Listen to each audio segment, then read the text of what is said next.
ಇತ್ತೀಚೆಗೆ ಸ್ಯಾಂಡಲ್ವುಡ್ನಲ್ಲಿ ಒಂದಾದ್ಮೇಲೆ ಒಂದು ಕಹಿ ಘಟನೆಗಳು ಬೆಳಕಿಗೆ ಬರ್ತಾನೆ ಇದೆ.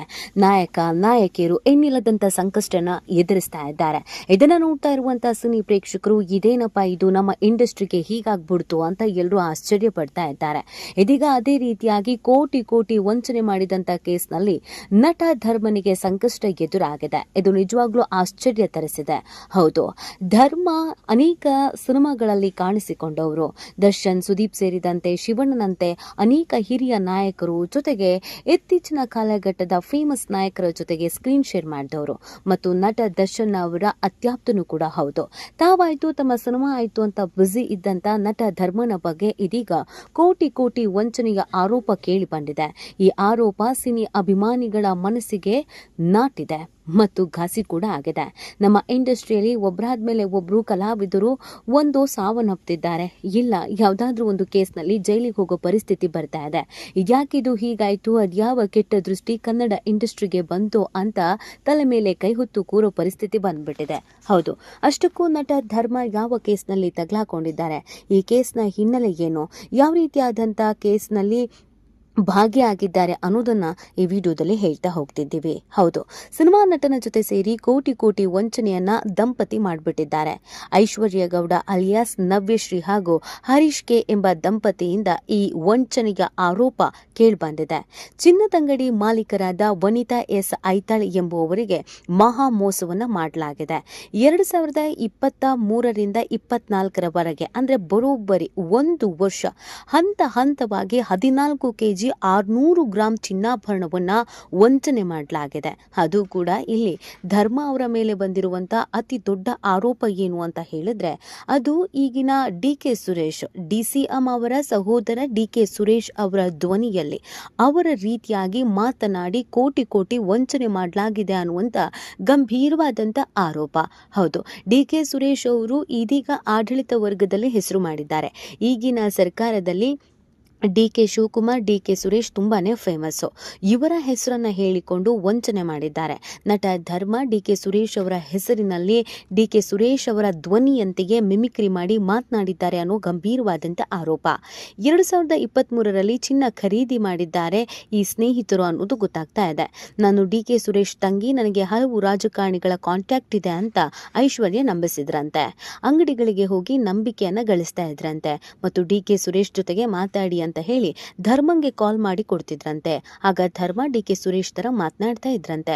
ರಾಜಕಾರಣಿಗಳ ಮೂಲಕ ಹೆಚ್ಚಿನ ಚಿನ್ನದ ವ್ಯಾಪಾರವನ್ನ ಮಾಡಿಸ್ತೀನಿ, ಮುಂದಿನ ದಿನಗಳಲ್ಲಿ ರಾಜಕಾರಣಿಗಳ ಕಾಂಟ್ಯಾಕ್ಟ್ ಮಾಡಿಸ್ತೀನಿ ಅಂತ ಇವ್ರುಗಳು ಚಿನ್ನದಂಗಡಿ ಮಾಲೀಕರನ್ನ ನಂಬಿಸ್ತಿದ್ರಂತೆ.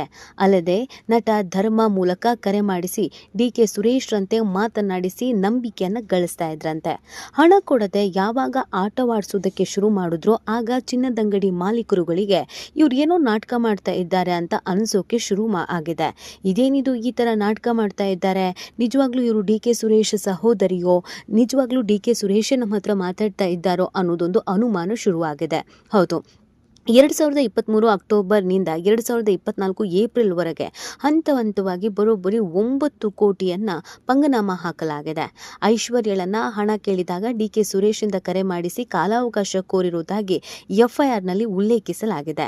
ಸಿನಿಮಾ ನಟ ಧರ್ಮೇಂದ್ರ ಎಂಬುವರಿಂದ ಕರೆ ಮಾಡಿಸಿ ಕೊಲೆ ಮಾಡಿಸುವುದಾಗಿ ಬೆದರಿಕೆ ಆರೋಪವನ್ನು ಕೂಡ ಹಾಕಲಾಗಿದೆ. ಐಶ್ವರ್ಯ ಗೌಡ ಪತಿ ಹರೀಶ್ ಕೆ.ಎನ್, ಸಿನಿಮಾ ನಟ ಧರ್ಮೇಂದ್ರ ವಿರುದ್ಧ ಇದೀಗ ಎಫ್ಐಆರ್ ದಾಖಲಾಗಿದೆ. ನಾನು ಡಿ.ಕೆ. ಸುರೇಶ್ ಅವರ ತಂಗಿ, ನನಗೆ ಅನೇಕ ರಾಜಕೀಯ ವ್ಯಕ್ತಿಗಳ ಸಂಪರ್ಕ ಇದೆ ಅಂತೆಲ್ಲ ಹೇಳಿ ಕರೆ ಮಾಡಿರೋದ್ರಿಂದ ಪಾಪ ನಂಬ್ಕೊಂಡು ದುಡ್ಡು ಕೊಟ್ಟವ್ರೆ. ಈಗ ಚಂದ್ರ ಲೇಔಟ್ನಲ್ಲಿ Varahi world of gold jewellery ಶಾಪ್ನ ಮಾಲೀಕರು ಕಂಪ್ಲೇಂಟ್ ಅನ್ನು ಕೊಟ್ಟಿದ್ದಾರೆ. ಸೊ ಐಶ್ವರ್ಯ ಅಂತ ಯಾಕೆ ಇಲ್ಲಿ ಧರ್ಮ ಅವರ ಹೆಸರಿಗೂ ಕೂಡ ತಲೆಗಾಕೊಂಡಿದೆ ಅಂತ ಅಂದ್ರೆ, ಧರ್ಮ ಅವರ ನಿಜವಾದ ಹೆಂಡತಿಯ ಹೆಸರು ಕೂಡ ಐಶ್ವರ್ಯ.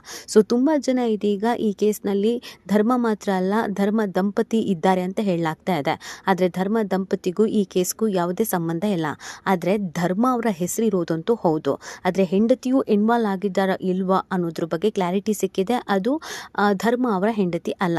ಇನ್ನು ಈ ವಿಚಾರಕ್ಕೆ ಸಂಬಂಧಪಟ್ಟಂತೆ ಮಾಧ್ಯಮಗಳು ಧರ್ಮ ಅವರನ್ನ ಮಾತನಾಡಿಸಿದಾಗ, ಈ ಕೇಸ್ಗೂ ನನಗೂ ಯಾವುದೇ ರೀತಿಯಾದಂಥ ಸಂಬಂಧ ಇಲ್ಲ, ಐಶ್ವರ್ಯ ನನಗೆ ಗೊತ್ತಿರುವಂಥವ್ರೆ, ಆದ್ರೆ ಐಶ್ವರ್ಯ ನನಗೆ ಮೋಸ ಮಾಡಿದ್ದಾರೆ, ನನಗೆ ಅವರೇ ದುಡ್ಡು ಕೊಡಬೇಕು, ಅಂಥದ್ರಲ್ಲಿ ನಾನು ಯಾಕೆ ಅವ್ರ ಸಹವಾಸ ಮಾಡಬೇಕು, ಇಲ್ಲೆಲ್ಲೋ ಮಿಸ್ಗೈಡ್ ಆಗಿದೆ, ನಾನು ನನ್ನ ದುಡ್ಡನ್ನು ವಾಪಸ್ ಕೇಳಿದ್ದಕ್ಕೆ ಅವರು ನನ್ನ ಹೆಸರನ್ನೂ ಸೇರಿಸಿ ಕಂಪ್ಲೇಂಟನ್ನು ಕೊಟ್ಟಿದ್ದಾರೆ.